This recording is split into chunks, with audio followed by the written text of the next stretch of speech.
بہت ہی زیادہ قابل احترام دینی بہنوں اور پردہ نشین خواتین، محمد کے معنی آتے ہیں جس کی تعریف کی گئی پوری دنیا کے اندر سب سے زیادہ تعریف اگر اللہ کے بعد کسی کی جاتی ہے تو وہ حضور صلی اللہ علیہ وسلم کی جاتی ہے۔ اور احمد کے معنی آتے ہیں اللہ کی تعریف کرنے والا۔ پورے مخلوق میں اور پورے اللہ کے بندوں میں سب سے زیادہ اللہ کی تعریف کرنے والے اگر کوئی ہیں تو وہ حضور صلی اللہ علیہ وسلم ہیں۔ اسی احمد و محمد کی مناسبت سے حضور پاک علیہ السلام کی امت کا جو نام ہوگا قیامت کی دن حمادین ہوگا، یعنی اللہ کے بہت زیادہ حمد و ثنا کرنے والے۔ اسی وجہ سے قرآن مجید میں ایک سورت نازل ہوئی ہے۔ قرآن میں 114 سورے ہیں، ان 114 سوروں میں ایک سورت ہے سورہ محمد۔ یہ لفظ محمد، اس میں محمد پورے قرآن میں 4 مرتبہ آیا ہے اور احمد پورے قرآن میں 1 مرتبہ آیا ہے۔ ہمارے نبی علیہ السلام پیدا ہو گئے، چند دن اپنی ماں کے پاس رہے اور اس کے بعد عرب کے رواج کے مطابق آپ علیہ السلام کو دودھ پلانے کے لیے، پرورش کے لیے ایک قریب کی بستی میں بھی آپ کو بھیج دیا گیا۔ اس زمانے میں عربوں میں، شہروں میں مائیں بہت کم اپنے بچوں کو دودھ پلایا کرتی تھی، چنانچہ کچھ دن تک بی بی آمینہ نے دودھ پلایا، اس کے بعد کچھ دنوں تک صوبیہ نامی ایک باندی نے حضور کو دودھ پلایا، اس کے بعد پھر 4 سال کے لیے حضرت حلیمہ سعدیہ رضی اللہ عنہا کے پاس آپ علیہ السلام کو دودھ پلانے کے لیے اور پرورش کے لیے وہاں پر بھیج دیا گیا۔ 2 سال تک آپ علیہ السلام نے حضرت حلیمہ سعدیہ کا دودھ پیا ہے۔ اس اعتبار سے حضور کی گویا کی 3 مائیں ہیں، ایک حقیقی ماں اور 2 رضائی ماں۔ حقیقی ماں بی بی آمینہ اور رضائی ماں صوبیہ اور حضرت حلیمہ سعدیہ۔ 4 سال کے بعد حلیمہ سعدیہ حضور کو لے کر مکہ آتی ہیں اور بی بی آمینہ کے حوالے کر دیتی ہیں، اور حضور کو 4 سال تک اپنے پاس رکھنے کے صلے میں بہت زیادہ حضور کے دادا حلیمہ سعدیہ کو انعام و اکرام سے نوازتے ہیں۔ جیسے ہی پھر حضور کی عمر مبارکہ 6 سال ہو جاتی ہے تو حضور کے امی جان بی بی آمینہ کا بھی انتقال ہو جاتا ہے۔ حضور کے پیدا ہونے سے پہلے آپ کے ابو کا انتقال ہو گیا عبداللہ کا، اور حضور کی عمر جب 6 سال کی ہو گئی تو حضور کی امی کا بھی انتقال ہو گیا۔ پھر آپ اپنے دادا کے پاس رہنے لگے، دادا کی پرورش میں رہنے لگے۔ جیسے حضور کی عمر مبارکہ 8 سال کی ہوئی تو دادا کا بھی انتقال ہو گیا۔ دیکھیے کیسے حالات سے آپ علیہ السلام کو گزارا گیا ہے۔ 8 سال کے بعد پھر آپ اپنے چچا کے پاس رہنے لگے، چچا کا نام ابو طالب ہے، چچا کے پاس رہنے لگے، اور چچا کے پاس رہنے کے بعد آپ چچا پر بوجھ نہیں بنے، بلکہ آپ علیہ السلام لوگوں کی بکریاں چرایا کرتے تھے، لوگوں کی روز مزدوری کیا کرتے تھے، اور آپ تجارت اور بزنس کیا کرتے تھے، اور پیسے لا کر اپنے چچا کا ہاتھ بٹایا کرتے تھے اور چچا کو لا کر پیسے دیا کرتے تھے۔ اسی زمانے کے اندر مکہ مکرمہ کی ایک بڑی مالدار خاتون، بڑی پاک دامن خاتون حضرت خدیجہ الکبریٰ رضی اللہ تعالیٰ عنہ کو معلوم ہوا کہ مکہ مکرمہ میں ایک نوجوان ہے جن کا نام محمد ہے، بڑے امانت دار ہیں، بڑے سچی باتیں کرنے والے وہ ہیں، اور بڑی اچھی تجارت کرنے والے وہ ہیں۔ تو حضرت خدیجہ الکبریٰ رضی اللہ تعالی عنہا نے ہمارے نبی علیہ السلام کو اپنے گھر بلایا، اور بلانے کے بعد یہ کہا کہ میں نے سنا ہے آپ کے بارے میں کہ بڑے امانت دار ہیں اور بڑے صادق والامین آپ ہیں اور بڑی اچھی تجارت آپ کرتے ہیں، یہ میرا مال ہے، یہ میرا سامان ہے، آپ اس کو ملک شام لے جائیں اور وہاں کی منڈی میں، وہاں کے بازار میں دکان لگا کر تجارت کریں، جو کچھ نفع ہوگا میں اس میں سے آدھا آپ کو دیتی ہوں اور آدھا مجھے لا کر میں لے لوں گی۔ حضور تیار ہو گئے، اور خدیجہ الکبریٰ رضی اللہ تعالیٰ عنہ نے یہ بھی کہا کہ یہ میرا غلام آپ کے ساتھ میں رہے گا جس کا نام میسرہ ہے، یہ تمہاری خدمت کرے گا، سفر میں تمہارا ساتھی رہے گا اور سامان کی حفاظت بھی کرے گا۔ چنانچہ حضور صلی اللہ علیہ وسلم بی بی خدیجہ الکبریٰ رضی اللہ تعالیٰ عنہ کا تجارتی سامان لے کر ملک شام گئے، اور وہاں جا کر وہاں کے بازار میں دکان لگائی اور آپ علیہ السلام نے تجارت کی، اور پھر واپس آنے کے بعد سارا جو کچھ سرمایہ تھا، روپیہ پیسہ تھا، نفع بچا تھا، بی بی خدیجہ کے حوالے کیا۔ خدیجہ نے بہت سارا نفع حضور کو دے دیا اور حضور اپنے گھر تشریف لے گئے۔ پھر خدیجہ الکبریٰ رضی اللہ تعالی عنہ نے اپنے غلام میسرہ کو بلایا، اور بلانے کے بعد میسرہ سے کہا کہ میسرہ بتاؤ کیسے رہا سفر، اور تم نے محمد کو کیسے پایا؟ تو کتابوں میں لکھا ہے کہ حضرت میسرہ خدیجہ کے غلام حضور پاک صلی اللہ علیہ وسلم کی خوبیاں، آپ کے کمالات اور آپ کے پاکیزہ صفات کو بیان کرتے کرتے تھک جاتے تھے، لیکن حضور کی خوبیاں اور حضور کے کمالات ختم نہیں ہوتے تھے۔ میسرہ کی زبان سے حضور کی خوبیاں اور کمالات اور اچھی باتیں اور صداقت و امانت کی باتیں سن کر خدیجہ بہت متاثر ہو گئی۔ خدیجہ چونکہ بیوہ تھی، 2 مرتبہ شادی ہو گئی تھی، اور دونوں مرتبہ ان کے شوہر کا انتقال ہو گیا تھا، دونوں شوہروں کے بچے تھے خدیجہ کو، وہ چاہتی تھی کسی سے نکاح کرنا، اور عمر خدیجہ کی 40 سال تھی۔ چنانچہ ایک خاتون کے ذریعے بی بی خدیجہ نے اپنے نکاح کا پیغام حضور صلی اللہ علیہ وسلم کو بھیجا کہ میں آپ سے نکاح کرنا چاہتی ہوں اگر آپ تیار ہیں۔ حضور صلی اللہ علیہ وسلم نے فوراً نکاح کے پیغام کو قبول نہیں کیا، بلکہ درمیان میں جو عورت تھی اس سے کہا کہ میرے چچا میرے بڑے سرپرست ہیں، میں اپنے چچا سے مشورہ کر کے میں آپ کو بتلاؤں گا۔ چنانچہ حضور صلی اللہ علیہ وسلم نے اپنے چچا ابو طالب سے مشورہ کیا اور کہا کہ ایسا پیغام آیا ہوا ہے، اور اگر آپ مناسب سمجھتے ہیں تو کچھ جواب دے دیں۔ چنانچہ حضور کے چچا نے مناسب سمجھا اس رشتے کو، اور رشتہ جو آیا تھا خدیجہ کی طرف سے اس کو قبول کر لیا گیا۔ اور پھر حضور کے چچا اور دیگر کچھ خاندان کے لوگ خدیجہ کے گھر گئے، اور وہاں جا کر باضابطہ خدیجہ سے نکاح ہوا، اور جس وقت حضور کا نکاح خدیجہ سے ہوا تو خدیجہ کی عمر 40 سال تھی اور ہمارے نبی کی عمر 25 سال تھی۔ اس سے معلوم ہوا کہ کسی موقع پر کسی مصلیحت سے اور بغیر کسی مصلیحت کے بھی اگر کسی وقت شوہر کی عمر کم ہے، بیوی کی زیادہ ہے، اور اس طریقے سے اگر کسی کا رشتہ ہوتا تو کوئی بری بات، کوئی عیب کی بات نہیں ہے۔ آج بھی اس طریقے سے کیا جا سکتا، کوئی عیب کی بات نہیں، کوئی بری بات نہیں، شریعت میں کوئی ناجائز بات اس قسم کی نہیں ہے۔ کبھی بیوی بھی بڑی ہو سکتی ہے، شوہر چھوٹا ہو سکتا ہے عمر کے اعتبار سے، یا شوہر بڑا ہو سکتا ہے، بیوی عمر میں کم ہو سکتی ہے، کوئی قباحت کی بات نہیں ہے۔ قابل احترام دینی بہنوں اور پردہ نشین خواتین، ہمارے نبی صلی اللہ علیہ وسلم نے بڑی بے داغ صاف ستھری جوانی گزاری ہے، بڑی بے داغ صاف ستھری زندگی ہمارے نبی نے گزاری ہے۔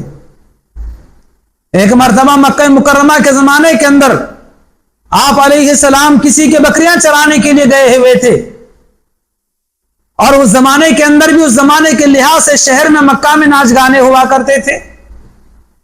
آپ کے ساتھی اور دوست احباب باری باری شہر میں آ کر راتوں میں ناچ گانے سنا کرتے تھے۔ دوستوں کی اصرار پہ ایک مرتبہ ہمارے نبی علیہ السلام کو ترغیب دی گئی، اصرار کیا گیا کہ آپ بھی جا کر دے کر آئیں۔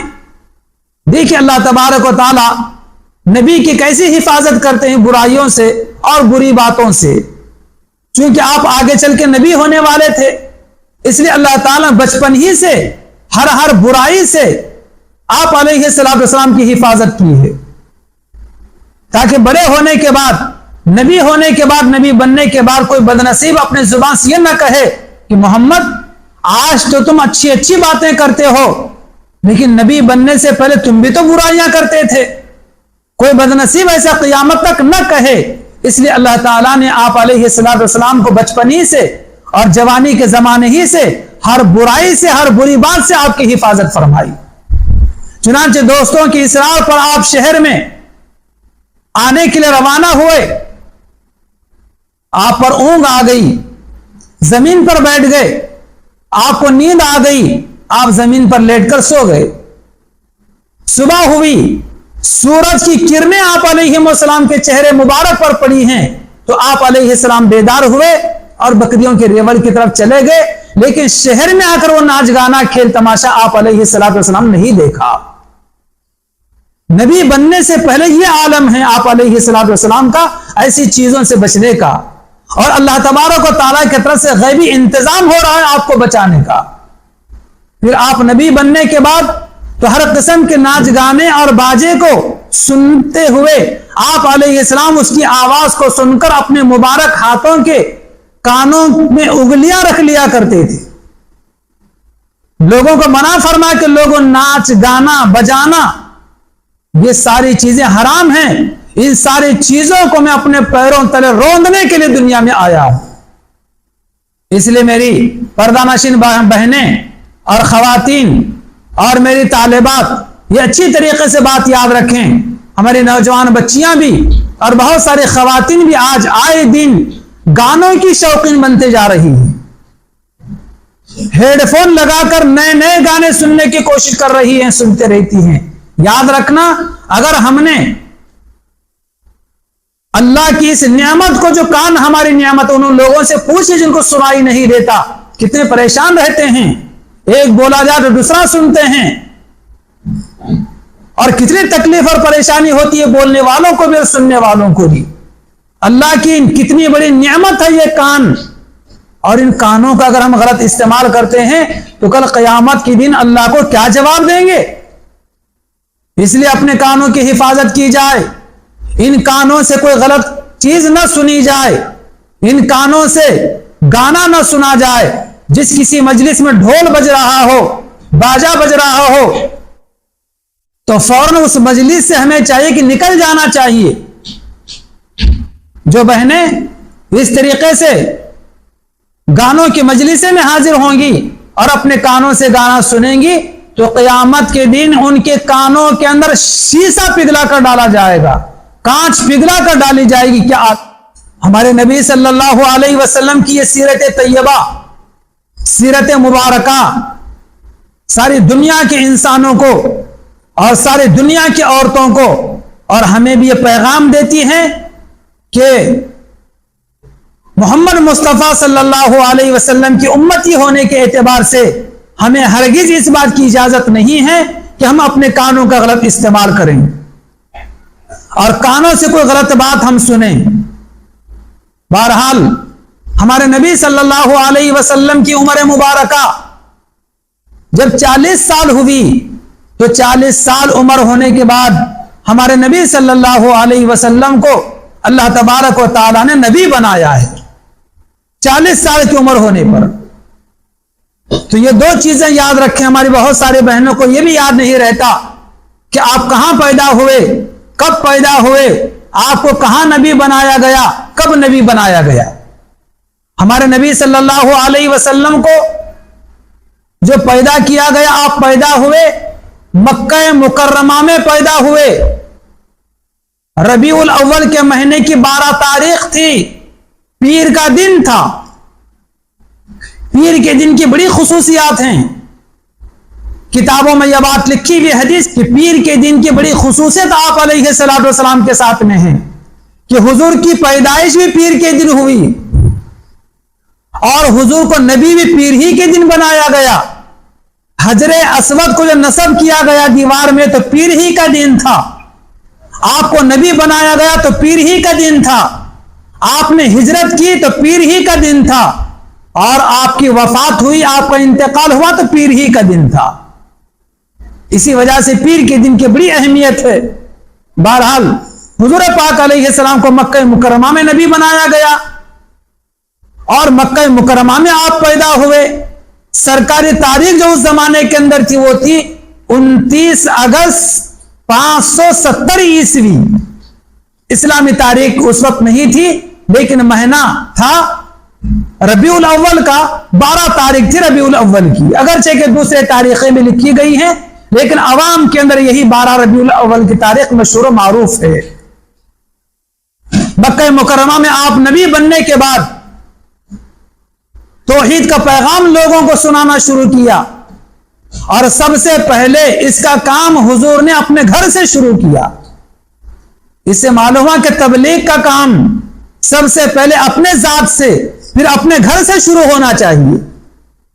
چنانچہ سب سے پہلے مسلمان ہونے والے حضور کی گھر کی خاتون حضور کی بیوی خدیجۃ الکبریٰ رضی اللہ تعالیٰ عنہا ہیں، اور حضور کے غلاموں میں سب سے پہلے مسلمان ہونے والے حضرت زید ہیں، اور بچوں میں حضور کے گھر کے بچوں میں حضرت علی سب سے پہلے مسلمان ہونے والوں میں ہیں، اور مردوں میں دوستوں میں حضور پاک علیہ السلام کی سب سے پہلے اسلام قبول کرنے والے وہ حضرت ابوبکر صدیق رضی اللہ تعالیٰ عنہ ہیں. اس لیے سب سے پہلے تبلیغ کا آغاز اپنے ذات سے کرنا چاہیے کہ سب سے پہلے شریعت و سنت دین و اسلام میری اپنی زندگی کے اندر آئے، میرے گھر والوں کی زندگی میں آئے، میرے گھر کے لوگوں اور گھر کے افراد کی زندگی میں آئے، اور میں پھر اس کے بعد عام لوگوں کو بھی تبلیغ کروں، دین کی بات بتاؤں، اسلام کی بات بتاؤں، شریعت و سنت کی بات بتاؤں.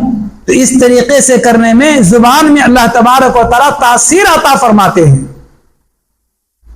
جو بندہ جس قدر عمل کرنے والا ہوتا ہے اللہ تبارک و تعالیٰ اس کے زبان میں تاثیر عطا فرماتے ہیں. بہرحال یہ توحید اور رسالت کا پیغام پیش کرنے کی وجہ سے طرح طرح کی آپ علیہ السلام کے راستے میں رکاوٹیں آئی، آپ کو برا بھلا کہا گیا، آپ کے راستوں میں کانٹے بچھائے گئے، آپ پر کوڑا کرکٹ ڈالا گیا، آپ کو جادوگر کہا گیا، نہ جانے کیسے کیسے القاب سے آپ کو پکارا گیا. یہاں تک کہ آپ علیہ السلام کو اللہ تعالی نے معراج کروائی. اس معراج میں اللہ تعالی نے آپ علیہ السلام کو 7 آسمان کے اوپر عرش تک آپ علیہ السلام کو بلایا، اور بلانے کر بتایا آپ علیہ السلام کو کہ اے نبی محمد، دنیا کے لوگ اگر قدر نہیں کرتے آپ کی اور آپ کے مقام و مرتبے کو نہیں پہچانتے تو آپ کوئی غم اور افسوس نہ کیجئے، ہمارے پاس اتنا اونچا مقام آپ کا ہے کہ یہاں تک کوئی نہیں آ سکا سوائے آپ کے. پھر آپ علیہ السلام پر اپنی امت کے لیے اللہ تبارک و تعالیٰ نے 50 وقت کی نمازیں فرض کی، پھر کم ہوتی ہوتی 5 رکھی گئی، اور حکم یہ دے دیا گیا کہ لوگوں تم 5 وقت کی نماز پڑھو، ہم 50 وقت کی نمازوں کا تمہیں ثواب عطا کریں گے. ہماری بہنیں اور پردہ نشین خواتین کتنے وقتوں کی نماز پڑھتی ہیں میں آپ کے بارے میں کیا کہہ سکتا ہوں. ماشاءاللہ آپ 5 وقت کی نماز کی پابندی کرتی ہوں گی، بہت اچھی بات ہے، کریں. لیکن امت کا بہت بڑا طبقہ ہے، کیا مردوں کا کیا عورتوں کا، مہینوں ہفتوں کوئی نماز نہیں پڑھتے. خدا کو کیا وہ بتائیں گے. یہ حدیث مبارکہ حضور پاک علیہ السلام کی سن لیجئے اور اپنے دامن میں باندھ کر اس حدیث کو گھر میں لے جائیے. نبی کریم صلی اللہ علیہ وسلم فرماتے ہیں کہ جو عورت 4 چیزوں پر عمل کر لے اس عورت کو قیامت کے دن اجازت دے دی جائے گی کہ جنت کی 8 دروازوں میں سے جس دروازے سے چاہے جنت میں داخل ہو جائے. خدا کرے کہ میری یہ ساری بہنیں اور ساری یہ پردہ نشین خواتین اور پوری دنیا کی مسلمان عورتیں ان 4 چیزوں پر عمل کرنے والی بنے. کون سی 4 چیزیں ہیں وہ؟ غور سے سنیے بھی، یاد بھی رکھیے، اور اپنے گھر کی بہو بیٹیوں تک، اپنی اڑوس پڑوس کی عورتوں تک اور اپنی سہیلیوں تک یہ اللہ کے نبی کا پیغام پہنچا دیجئے جو میں آج آپ کو بتلا رہا ہوں۔ فرمان نبوی ہے اذا صلت المرأة خمسها وصامت شهرها وحفظت فرجها واطاعت زوجها، یہ 4 چیزیں کہ جو عورت 5 وقت کی نماز پڑھ لے اور رمضان کا روزہ رکھ لے، اپنے شرمگاہ کی حفاظت کر لے اور اپنے شوہر کی اطاعت کر لے، ایسی عورتوں کو، ایسی عورت کو قیامت کے دن اللہ تبارک و تعالی اجازت دیں گے کہ جنت کے 8 دروازے کھلے ہوئے ہیں، جس دروازے سے چاہے جنت میں داخل ہو جائے۔ آج ضرورت اس بات کی ہے کہ نمازوں کا اہتمام کیا جائے۔ آج بہنیں اور خواتین اور بچیاں بڑی غفلت کرتی ہیں نمازوں کے پڑھنے میں۔ اسی طریقے سے رمضان المبارک کا مہینہ آ جائے تو معمولی بہانوں سے رمضان کا روزہ چھوڑ دیتی ہیں۔ جب مبارک مہینہ آ جائے رمضان کا تو اہتمام کے ساتھ روزہ رکھنا چاہیے۔ اور اپنی شرمگاہ کی حفاظت کے تعلق سے نبی کریم صلی اللہ علیہ وسلم فرماتے ہیں کہ لوگوں، تم مجھے 2 چیزوں کی ضمانت دے دو، میں محمد تم کو جنت کی ضمانت دیتا ہوں۔ حضور فرماتے ہیں کہ تم مجھے 2 چیزوں کی ضمانت دے دو، میں تم کو جنت کی ضمانت دیتا ہوں۔ کیا مرد کیا عورتیں دونوں کے لیے؟ کون سی 2 چیزیں ہیں؟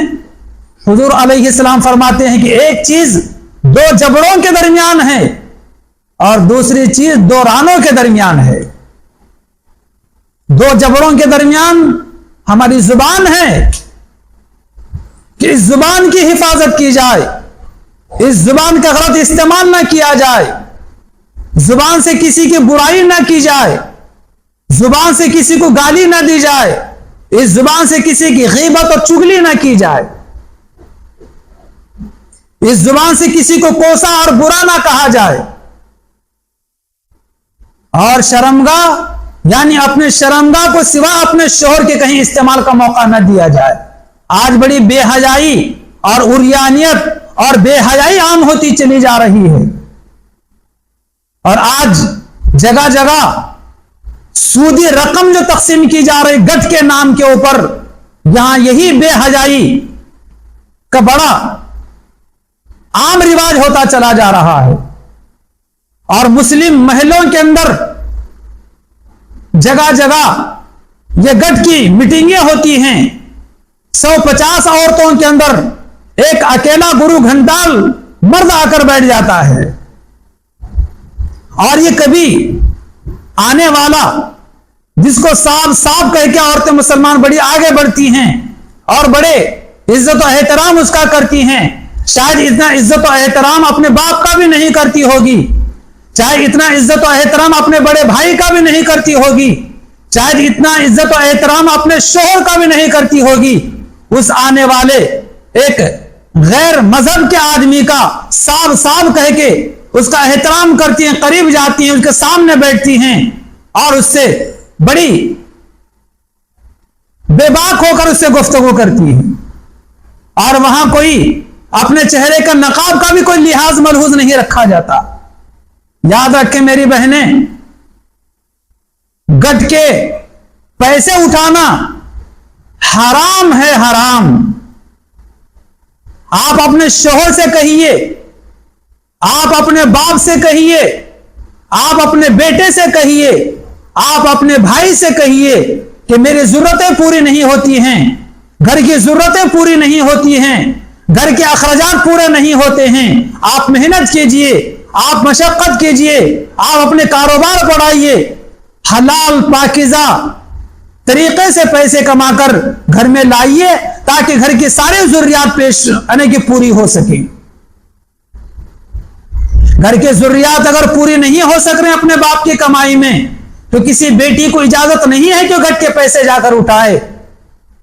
گھر کے ضروریات اگر پورے نہیں ہو رہے ہیں، باپ نہیں ہے، تو کسی بہن کو اجازت نہیں ہے کہ اپنے بھائی کو کہنا چھوڑ کر گھر کے پیسے اٹھائیں۔ اگر کوئی بیوہ عورت ہے تو اس بیوہ کو اجازت نہیں ہے کہ اس کا بیٹا زندہ ہوتے ہوئے اپنے بیٹے سے کہے کہ بیٹے گھر کے ضروریات پوری نہیں ہوتی ہیں، بیٹے کے ہوتے ہوئے گھٹ کے پیسے اٹھا کر لائیں۔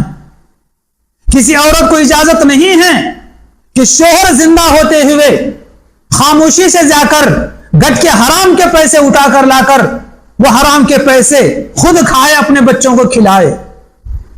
حرام کا لقمہ جب پیٹ میں جاتا ہے تو وہ اپنا اثر بتلاتا ہے، برائیوں پر آپ کو آمادہ کرتا ہے، عبادتوں میں دل نہیں لگتا، ذکر کرنے کو طبیعت نہیں چاہتی۔ اللہ تعالی ہماری مسلم بہنوں کی حفاظت فرمائے۔ میں یہ نہیں سمجھتا کہ آج کے اجتماع میں کوئی ایسی بہن اور ایسی ہماری خاتون بیٹھی ہوئی ہو جو گھٹ کے حرام پیسے اٹھا کر اپنا گھر چلاتی ہے، میں نہیں سمجھتا، لیکن ممکن ہے کہ آپ کی کوئی سہیلی اور آپ کے اڑوس پڑوس میں رہنے والی کوئی بہن اور آپ کے رشتہ داروں میں کوئی ایسی بہن موجود ہو تو آپ اپنا فرض سمجھیں کہ اس حرام کے پیسوں سے اپنے بہن کو بچائیں، بے حیائی کے راستے پر جانے سے اپنے بہن کو، اپنے بیٹی کو بچائیں۔ بہرحال میں حضور پاک علیہ السلام کی سیرت طیبہ کو بیان کر رہا تھا، اور حضور کی سیرت طیبہ کو بیان کرتے یہ چند باتیں درمیان میں آ گئی ہیں۔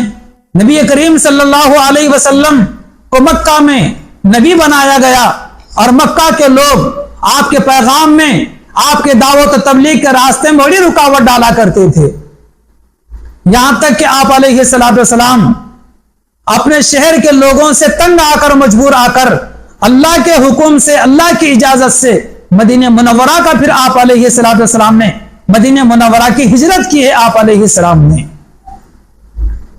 53 سال تک آپ علیہ السلام نے مکہ مکرمہ میں زندگی گزاری، نبوت سے پہلے کے 40 سال اور نبی بننے کے بعد کے 13 سال۔ حضور پاک علیہ السلام کی عمر مبارکہ 53 سال کی ہوئی تو آپ علیہ السلام پھر یہاں سے ہجرت کر کے مدینہ منورہ تشریف لے گئے ہیں۔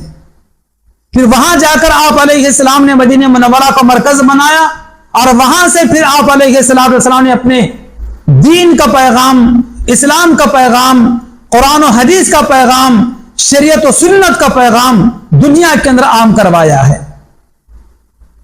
نبی کریم صلی اللہ علیہ وسلم مدینہ منورہ جانے کے بعد، ہجرت کرنے کے بعد ایک مرتبہ آپ علیہ السلام نے ایک عورتوں کے اجتماع سے خطاب کیا، اور خطاب کرنے کے بعد آپ علیہ السلام نے فرمایا کہ میں نے معراج کے واقعے میں جنت اور جہنم کو بھی دیکھا ہے، تو میں نے دیکھا کہ جہنم میں بڑی کثیر تعداد میں عورتیں ہیں۔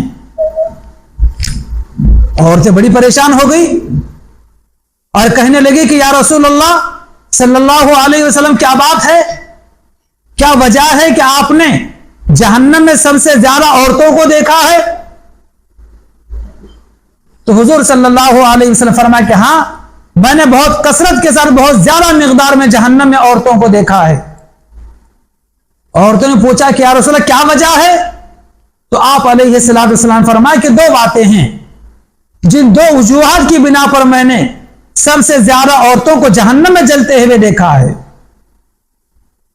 عورتیں متوجہ ہو کر سننے لگی تو آپ علیہ السلام فرمایا کہ 2 وجوہات میں سے ایک وجہ تو یہ ہے کہ عورتیں بڑی اپنے زبان سے لان تان کرتی ہیں اور اپنے شوہر کی ناشکری کرتی ہیں۔ ان 2 چیزوں کی وجہ سے میں نے جہنم میں سب سے زیادہ عورتوں کو جلتے ہوئے دیکھا ہے۔ ماشاءاللہ یہاں پر ہماری بڑی تعداد میں اجتماع میں بہنیں ہیں، دیندار ہیں، لیکن اگر ہم میں سے کسی بہن میں، ہم میں سے کسی خاتون میں اگر یہ 2 برائیاں ہوں تو ان 2 برائیوں کو اپنے سے دور کرنے کی ضرورت ہے۔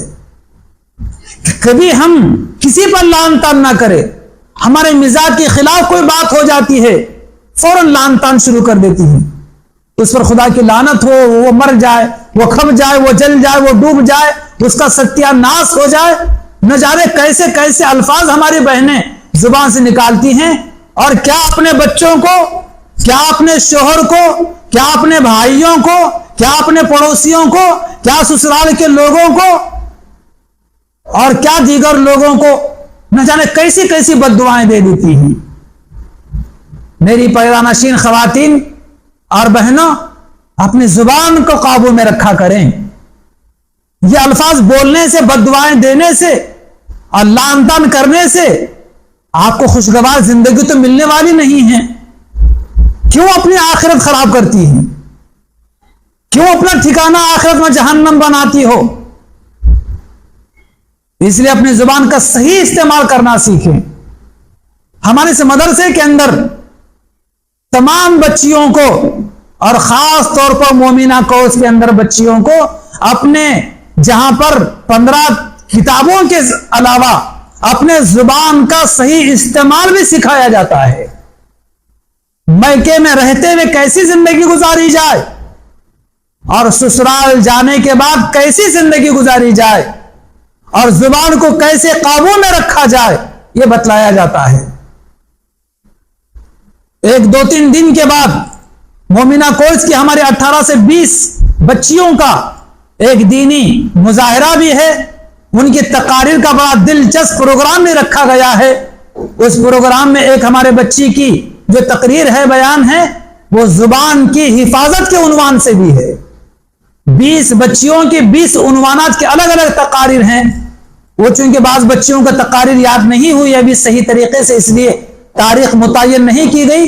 آپ پیر کے دن اپنے پڑھنے والے بچیوں سے وہ تاریخ معلوم کر لے سکتی ہیں، اور اگر آپ مناسب سمجھتی ہیں تو ہمارے مومنہ کورس کی بچیوں کو پروگرام سننے کے لیے آپ مدرسے میں آ سکتی ہیں۔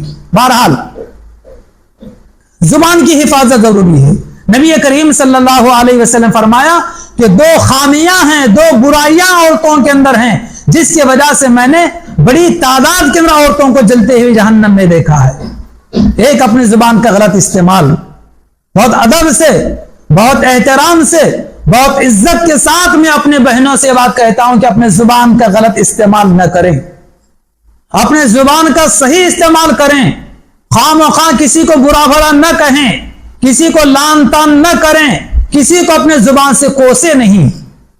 کوئی آپ کا بھلا نہیں ہونے والا ہے کوسنے سے، کوئی آپ کی زندگی میں 4 چاند لگنے والے نہیں ہیں کسی کو لعن طعن کرنے سے۔ ہاں، کوسنے سے، لعن طعن کرنے سے ٹھکانہ آپ کا جہنم ہو سکتا ہے، لیکن آپ کا کچھ بھلا نہیں ہو سکتا۔ اس لیے اپنے زبان کی حفاظت کرنا سیکھیں۔ اپنے گھر کی بہو بیٹیوں کی زبان کی حفاظت کا سلیقہ انہیں بتلائیں، طریقہ انہیں بتلائیں۔ اچھی اپنے بچوں کی تعلیم و تربیت کریں کہ وہ بچیاں ہماری سسرال جا کر بھی اپنے زبان کا صحیح استعمال کریں۔ اور دوسری چیز، دوسری خامی عورتوں کی، اپنے شوہر کی ناشکری کرنا۔ لاکھ بیوی کے خواہش کے مطابق شوہر اس کی ضروریات پوری کرتا ہے، ہر چیز مہیا کرتا ہے، ہر چیز گھر میں لا کر دیتا ہے، من پسند کپڑے لاتا ہے، ساری ضرورتیں پوری ہوتی۔ کبھی کسی موقع پر ہمارے مزاج کے خلاف ہمارے شوہر کی بات ہو گئی، اب دیکھ لے تیور، کبھی تم سے میں نے سکون نہیں پایا، کبھی میری خواہش تم نے پوری نہیں کی، کبھی زندگی میں پسند کے کپڑے میں نے نہ جانے کیسی کیسی باتیں کر کے سارے کیے کرائے پر پانی پھیر دیتی ہے۔ نہیں میری بہنوں اور پردہ نشین خواتین، کبھی کسی موقع پر کوئی بات اگر شوہر کی جانب سے ایسی ہو جائے جو آپ کے مزاج کے خلاف ہو، تو آپ کو ناراض ہو کر پچھلا کیا کرایا اس پر پانی پھیرنے کی ضرورت نہیں ہے۔ صبر سے کام لیں، صبر سے کام لیں، اور صبر کرنے والے کو تھوڑی سر کی دنیا میں تکلیف ہوگی، صبر سے کام لے، لیکن صبر کرنے والوں کے لیے قیامت کے دن کیا اجر و ثواب میں آپ کو بتلاتا ہوں۔ حدیث مبارکہ میں ہے، نبی کریم صلی اللہ علیہ وسلم فرماتے ہیں کہ جو لوگ دنیا میں صبر سے کام لیتے ہیں، مصیبتوں پر، پریشانیوں پر، دینی کاموں پر، اور شوہر کی جانب سے ملنے والی تکلیف پر صبر سے کام کرتے ہیں، ایسی عورتوں کو اور صبر کرنے والے مردوں کو قیامت کے دن ثواب ایسے تول کر نہیں دیا جائے گا، نماز کا ثواب تول کر، زکات کا ثواب تول کر ہر چیز کا ثواب آپ کو صدقہ و خیرات کا تول کر دیا جائے گا۔ لیکن نبی کریم صلی اللہ علیہ وسلم فرماتے ہیں کہ صبر کرنے کا ثواب تول کر نہیں بلکہ لٹا کر بہا کر دیا جائے گا، لو بے حساب یہ اجر ثواب اور جنت میں چلی جاؤ۔ تو ہمیں چاہیے کہ زندگی میں کبھی اگر اس قسم کا کوئی موقع آ جاتا ہے جہاں ہمیں صبر کرنا چاہیے تو ضرور صبر کا مظاہرہ کرنا چاہیے، بے صبری کر کے اپنے زبان کا غلط استعمال کرتے ہوئے شوہر کی ناشکری نہیں کرنا چاہیے، تو یقیناً ٹھکانہ ہمارا جنت ہے۔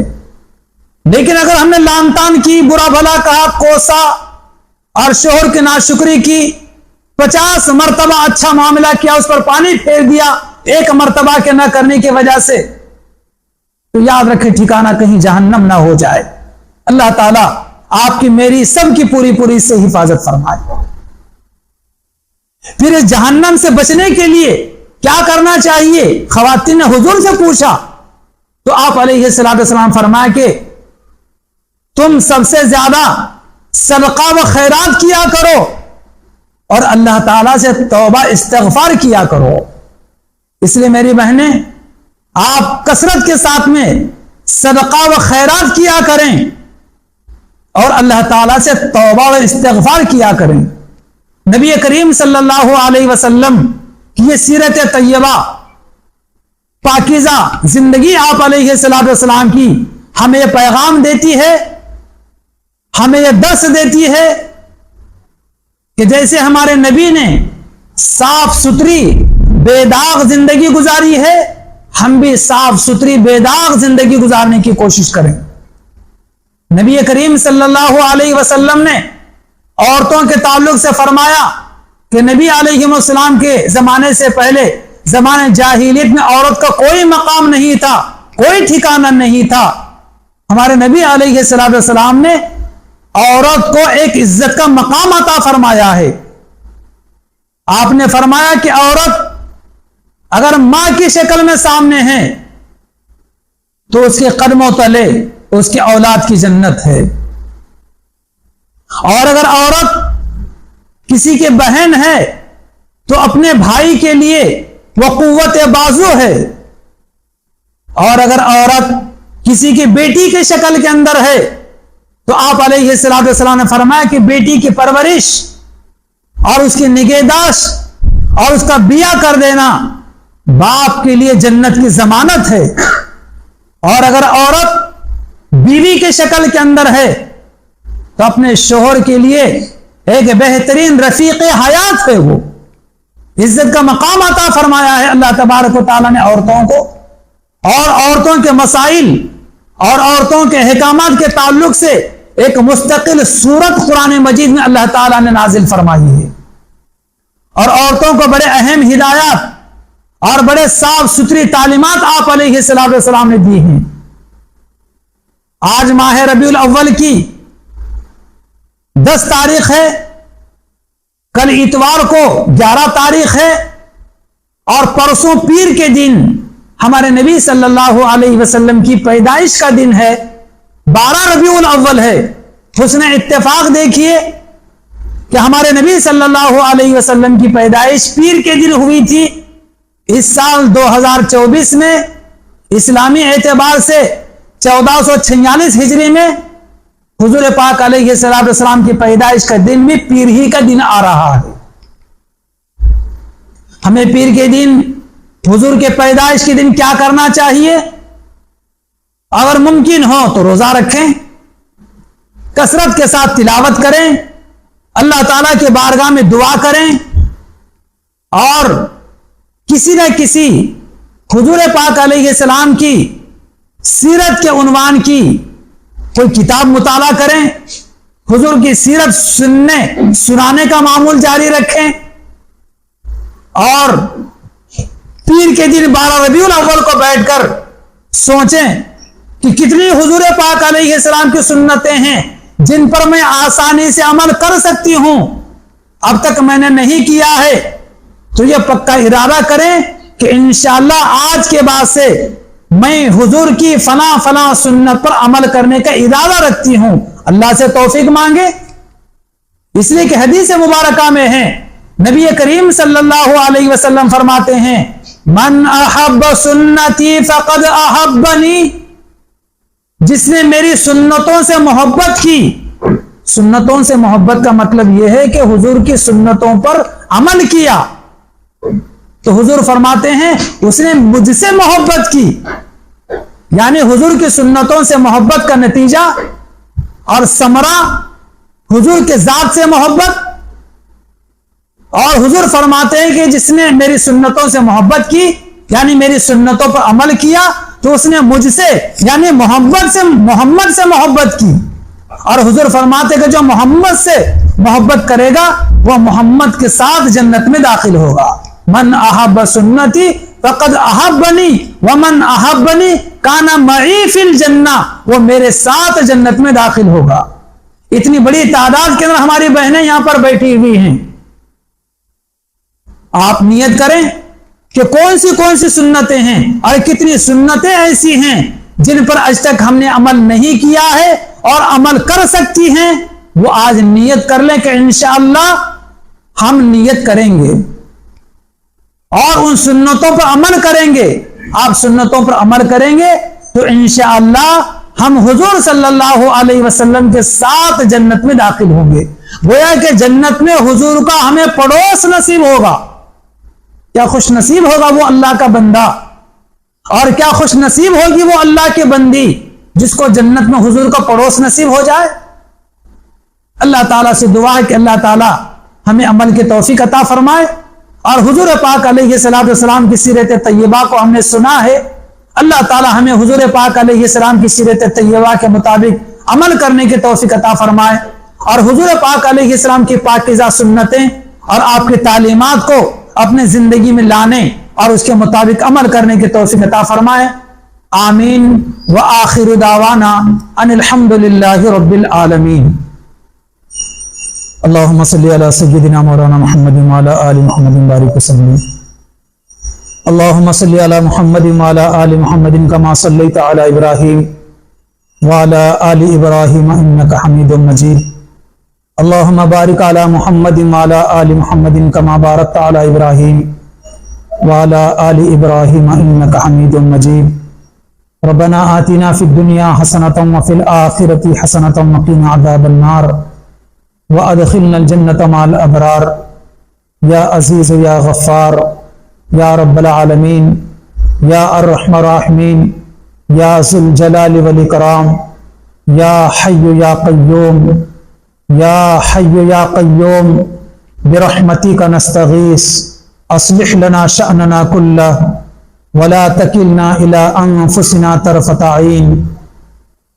لا الہ الا اللہ الحلیم الکریم، سبحان اللہ رب العرش العظیم، الحمد للہ رب العالمین، نسألک موجبات رحمتک وعزائم مغفرتک والغنیمۃ من کل بر والسلامۃ من کل اسم، لا تدع لنا ذنبا الا غفرتہ ولا ہما الا فرجتہ ولا دینا الا قضیتہ ولا مرضا الا شفیتہ ولا حاجة من حوائج الدنیا والآخرہ الا قضیتہا یا ارحم الراحمین۔ یا ارحم الراحمین، یا اللہ ہمارے گناہوں کو معاف فرما، یا اللہ ہمارے خطاؤں کو درگزر فرما، یا اللہ ہمارے سیئات کو حسنات سے مبدل فرما۔ یا اللہ آج کے اجتماع میں اور جلسے میں جتنی کثیر تعداد میں ہماری بہنیں بیٹھ کر دین کی باتیں اور حضور پاک علیہ السلام کی پاکیزہ سیرت کو سنا ہے، یا اللہ ہمارے اس مل بیٹھنے کو قبول فرما۔ جو باتیں یہاں پر سنائی گئی ہیں اس کے مطابق عمل کرنے کی توفیق عطا فرما۔ یا اللہ آسمانی بلاؤں سے زمینی فتنوں سے ہماری حفاظت فرما۔ یا اللہ شریعت و سنت کے مطابق ہمیں زندگی گزارنے کی توفیق عطا فرما۔ یا اللہ ہمارے ملک میں امن و امان قائم فرما۔ یا اللہ ہمارے ملک میں عدل و انصاف قائم فرما، یا اللہ ہمارے ملک میں محبت و بھائی چارگی عام فرما، یا ہمارے ملک میں یا اللہ ہمارے ملک میں مسلمانان ہند کے جان و مال کی عزت و آبرو کی حفاظت فرما۔ یا اللہ جتنی کثیر تعداد میں یہاں پر بہنیں بیٹھی ہوئی ہیں، ان میں جو بیمار ہیں ان کو صحت عافیت عطا فرما، تندرستی عطا فرما۔ صاحب اولاد ہیں یہ بہنیں تو ان کی اولاد کو نیک و صالح بنا، نیک و صالح بنا، اور ان کے بچوں اور بچیوں کو یا اللہ ہماری بہنوں کے لیے آنکھوں کی ٹھنڈک بنا، یا اللہ ماں باپ کا مطیع و فرما بردار بنا، پردے کا لحاظ کرنے کی توفیق عطا فرما۔ یا اللہ ہمارے بچوں کو دیندار بنا، برائیوں کے راستوں سے ہمارے بہنوں کی بھی، بچیوں کی بھی، بچوں کی بھی حفاظت فرما، سیدھے راستے کو صراط مستقیم پر گامزن رہنے کی توفیق عطا فرما۔ موبائل کا غلط استعمال کرنے سے ہمارے بہنوں کی، ہمارے بھائیوں کی حفاظت فرما۔ یا جن بہنوں نے، جن بھائیوں نے دعاؤں کے لیے کہا ہے، لکھا ہے، متوقع ہیں، سب کی جائز مرادوں کو پورا فرما، سب بہنوں کے گھروں میں برکتیں عطا فرما۔ صاحب اولاد ہوں تو ان کی اولاد کو نیک بنا، بے اولاد ہماری بہنیں ہوں تو ان کو نیک و صالح اولاد عطا فرما۔ یا اللہ ہماری ان بہنوں میں سے جن کے گھروں میں شادی کی عمر کے جوان بچے و بچیاں ہوں تو یا رب ذوالجلال ان کے بچوں اور بچیوں کے لیے مقدر کا نیک و صالح جوڑا مرمت فرما۔ شادی بیاہ کے موقع پر شریعت و سنت کو ملحوظ رکھ کر سادگی کے ساتھ شادیاں کرنے کی توفیق عطا فرما۔ شادی بیاہ کے موقع پر فضول خرچی اور اسراف سے حفاظت فرما۔ یا اللہ ہم تمام کو، ہم اور خاص طور پر یہاں پر جمع ہونے والی ہماری بہنوں کو، ان کے نیک تمناؤں کو پورا فرما، ان کی جائز مرادیں پوری فرما۔ یا اللہ ہم سب کے لیے جنت کا راستہ آسان فرما، جہنم کے راستے سے ہماری حفاظت فرما، نمازوں کی پابندی کرنے کی توفیق عطا فرما، قرآن کے تلاوت کا ذوق اور شوق ہمیں عطا فرما۔ یا اللہ ہم تمام کو شریعت مصطفیٰ پر عمل کرنے کی توفیق عطا فرما۔ اس مدرسے کو دین دوگنی رات چوگنی ترقی عطا فرما۔ اس مدرسے میں جو کچھ دین کی خدمت کی جا رہی ہے، جو بھائی، جو بہن، جو علماء، حفاظ اور عالمات اور مومنہ بچیاں یہاں پر پڑھا رہی ہیں، خواتین پڑھا رہی ہیں، ان سب کے پڑھانے کو قبول فرما، ان کے نجات کا ذریعہ بنا۔ جو بچے، جو بچیاں، جو خواتین یہاں پر پڑھ رہی ہیں، یا رب ذوالجلال یہاں پر پڑھی جانے والی ساری چیزوں پر عمل کرنے کی بھی توفیق عطا فرما۔ یا اللہ ہم میں سے جن کے ماں باپ زندہ ہیں ان کو عمر دراز عطا فرما، بیمار ہو تو صحت عطا فرما۔ ہم میں سے جن کے ماں باپ یا دونوں میں سے کوئی ایک انتقال کر گئے ہوں تو ان کی بال بال بخشش فرما، مغفرت فرما، ان کے قبروں کو جنت کا باغ بنا۔ ہمارے مرحوم ماں باپ کے کو جنت الفردوس میں اعلیٰ سے مقام عطا فرما۔ زندہ ہوں تو ان کے صحیح معنی کر خدمت کرنے، ان کے عزت و احترام کرنے کی توفیق عطا فرما۔ یا رب ذوالجلال، یا رب ذوالجلال جن بھائیوں بہنوں نے دعاؤں کے لیے کہا ہے، لکھا ہے، ہم سے متوقع ہیں، سب کی جائز مرادوں کو پورا فرما۔